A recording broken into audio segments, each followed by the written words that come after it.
मौजूदा समय में उत्तराखंड की 70 विधानसभा सीटें हैं, लेकिन अब इसे बढ़ाकर 101 सीटें करने की मांग बीजेपी विधायक ने की है। टिहरी से विधायक हैं किशोर उपाध्याय, उन्होंने ये मांग उठाई है। आखिर क्या वजह है इसके पीछे और सियासी दल इसे लेकर क्या राय रखते हैं, देखिए इस रिपोर्ट में।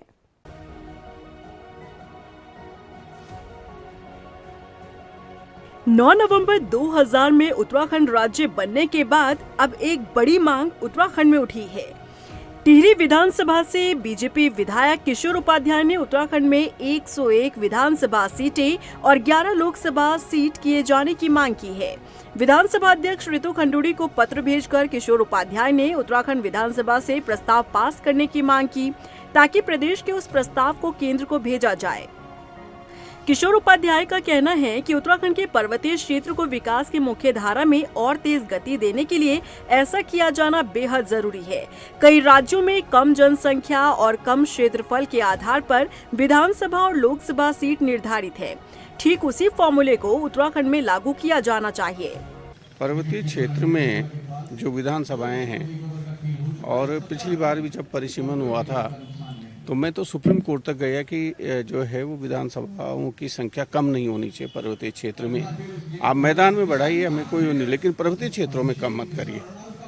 नहीं तो 16 सीटें कम हो रही थी और उस समय हम उसको उतना बना नहीं पाए, नहीं तो मेरे ख्याल से एक भी सीट कम नहीं होती।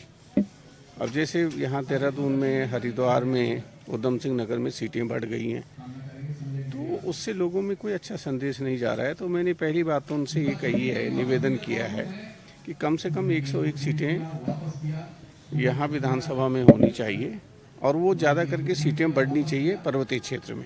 उसी तरह से तब चाहे लोकसभा हो, बल्कि 11 क्या, मैं तो ये कहता हूँ कि कम से कम 13 सीटें होनी चाहिए, 13 जिले हैं। उसी तरह से उसमें लोकसभा के साथ राज्यसभा में भी कम से कम 5 सीटें होनी चाहिए यहाँ से।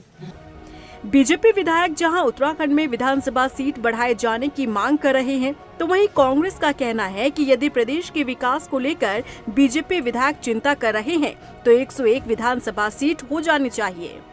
देखिए, बिल्कुल मुझे लगता है कि जहाँ पे विधानसभाएं, कुछ विधानसभाएं ऐसी हैं प्रदेश में जो बहुत बड़ी हैं, और ये बात कांग्रेस पार्टी भी बोलती आ रही है कि जब परिसीमन होगा, परिसीमन के बाद अगर उन विधानसभाओं को आप छोटी विधानसभाओं में बांटने का कार्य करेंगी तो बिल्कुल जब जो है जनसंख्या कम होगी उस क्षेत्र की और एरिया भी कम होगा, तो मुझे लगता है विकास कार्यों में बिल्कुल गति आती है। और यही बात अगर याद हो तो इसी परिप्रेक्ष्य में बात एक बार हरीश रावत जी ने भी बोली थी, जब उन्होंने कहा था कि इस प्रदेश में भी विधान परिषद का गठन होना चाहिए, क्योंकि जब एक तरफ विधान परिषद का भी गठन होता है तो वहां पर भी ऐसे लोग पहुंचते हैं जो अपनी क्षेत्र में माहिर होते हैं, उससे भी जो विकास कार्य है उनको गति मिलती है। तो अगर विकास कार्यों की चिंता भारतीय जनता पार्टी के विधायक कर रहे हैं तो सबसे ये तो मुझे लगता है कि इस प्रदेश की जनता के लिए बहुत खुशी की बात है।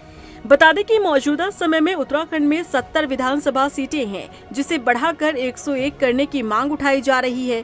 2026 में पूरे देश में विधानसभा सीटों और लोकसभा सीटों की परिसीमन को लेकर सर्वे होना है।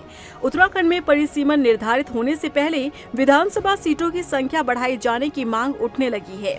ऐसे में देखना होगा कि क्या पर्वतीय क्षेत्र को तवज्जो देकर उत्तराखंड में विधानसभा सीटों की संख्या बढ़ाई जाती है या फिर ये आई गई बात बनकर रह जाती है। रफ्तार मीडिया के लिए देहरादून से मनीष जंगवाल की रिपोर्ट।